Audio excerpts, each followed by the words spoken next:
The first thing I need to do to begin designing is to add nodes to the system.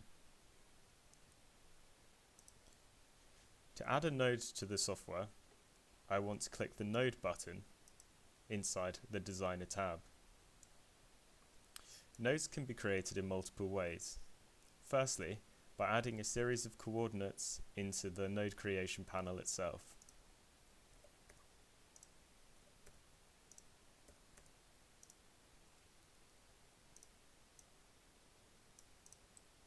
Or secondly, by clicking anywhere in the 3D space.